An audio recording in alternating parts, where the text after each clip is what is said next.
Hi, I'm James McKinney, the creator and host of the Startup Story podcast. Just recently, I had the chance to speak with Chelsie Lee, co-founder of Shipsi, as we unpacked her entrepreneurial journey for the Startup Story podcast. During our time together, we covered quite a bit of ground, including her childhood years and the impact of being an only child and how that played into her story. Her episode is rich with learnings to take into your own entrepreneurial journey. But there was one segment that I thought was worth sharing, and hopefully it's actually enticing you to actually listen to her full episode. And we'll include a link below this video so you can queue it up on your favorite podcast platform. But in this segment of our recording, we cover two main topics. The first being the challenges that Chelsie had to work through as she transitioned from an employee to a founder. And the second topic we discuss here is the real challenge that being a perfectionist can have when running a business. Now, with over 65,000 listeners all over the US, Australia, and the UK, I know both of these topics resonate with so many people. So I hope you find this video helpful. Also, make sure you watch to the very end of the video, as I have a special offer to have your business highlighted in an upcoming episode of the Startup Story.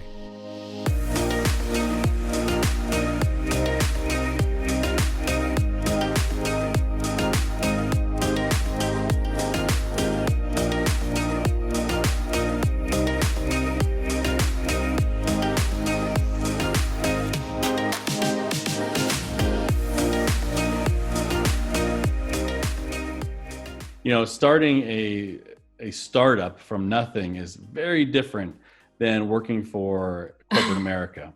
You know, so as you transitioned from an established entity with some structure, with some processes, probably some policies, you know, what did you find to be the most challenging layer to that transition for you personally? Resources.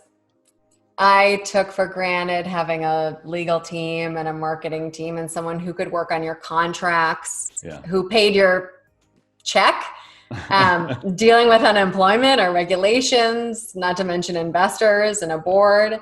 Really it was trial by fire. And I am so grateful that I didn't know what it was like, because I think that a first-time founder, yes, of course, there is the argument that you've built and sold or taken a company public and you have that experience, which is unbelievable experience and so incredibly valuable. But I also think that there is this opposite side of the spectrum that works to our advantage, and sometimes because we're so damn naive to all of these problems that we just jump into feet first and absolutely have to figure it out. Yes. And you have no other choice.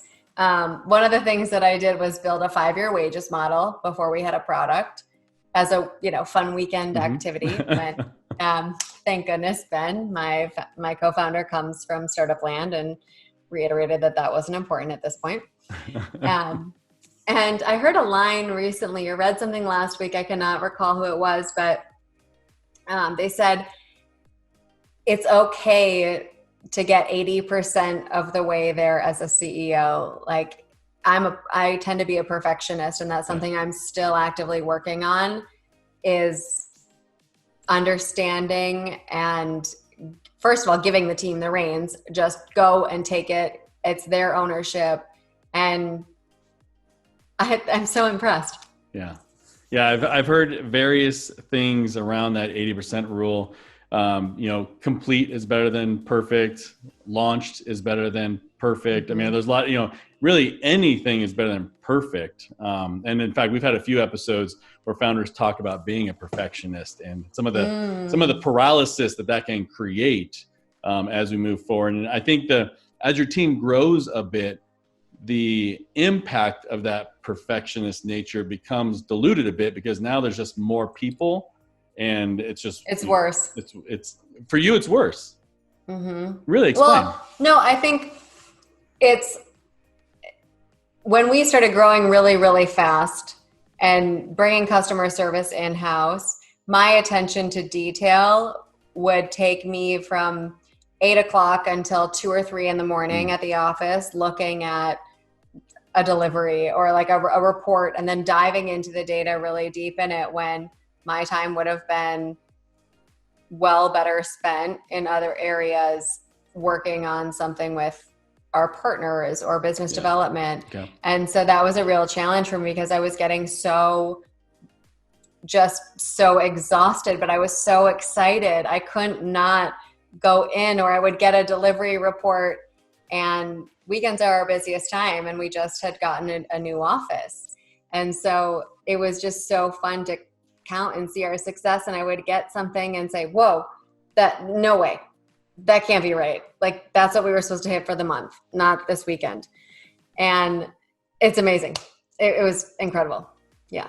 I love it. Absolutely love it. So the same question I asked earlier, what were some missteps? Again, going back to the only child and the trying to figure things out on our own. And there's actually some traits to that, to also the firstborn, not necessarily just the only. Yep. But what are some missteps as you tried to figure things out on your own? And I'm going to ask this question with a little bit of an assumption to it, so you can correct me if I'm wrong. But part of the perfectionist element as well is not necessarily wanting to come seek assistance for a solution, but really trying to figure it out. So I feel like there's a multiple layer here. So what are some learnings you've had and some missteps along the way? Loaded question, but I like it. Really, a lot of the challenges or missteps, I think one is understanding really clearly what your strengths are and being vulnerable. Even now in the current environment, we're going through a lot of really challenging things. And whether it's in an outreach for something with the community, or to a prospect, or to our partners, or to investors, we say, I'm really sorry, but this is where I'm at right now. Can you work with me on this? What can I do to help you? Or if you can do this for me, here's something that I can do for you later down the road. And I think that vulnerability is something that people are really afraid of. Yes. And this environment has really opened up the box to it. And having a clear plan and direction and being able to adapt is something that I think every entrepreneur, you have this great idea and intention, and I'm sure that you hear it all the time about a founder being able to adapt. But are you seeing it? And it's a really tough challenge between, is this a problem that I just need to keep pounding through that brick wall and just figure it out? Or is it time to realize this isn't working? And it is such an art and a science. And I feel like we're all learning more and more of both of those sides every day. Yeah. I mean, there are so many stories throughout the Startup Story catalog of those who maybe they made a pivot too soon. They may have made a pivot incorrectly and they had to go back to where they were. I mean, it is an unknown, and that's part of the entrepreneurial journey. Is every step you take, it's completely new, and there are new challenges and new problems to solve. And even now, with some of the successes you're having, what are some of the newer challenges? Because like you mentioned, I mean, COVID had thrown a lot of things in turmoil, and a lot of people had to solve for things. So, you service retail, right? You service retail and helping them to get product outside the store to customers via same-day delivery. And again, with all this touchless service out there, which isn't really touchless. I mean, going through a drive-through thinking it's touchless. Like, no, you just touch that bag that I'm about to grab. Like, what do you mean touchless? Like, how are you solving some of the challenges that Corona, or I always say they call it coronavirus or COVID, that COVID has thrown into the mix? Yeah.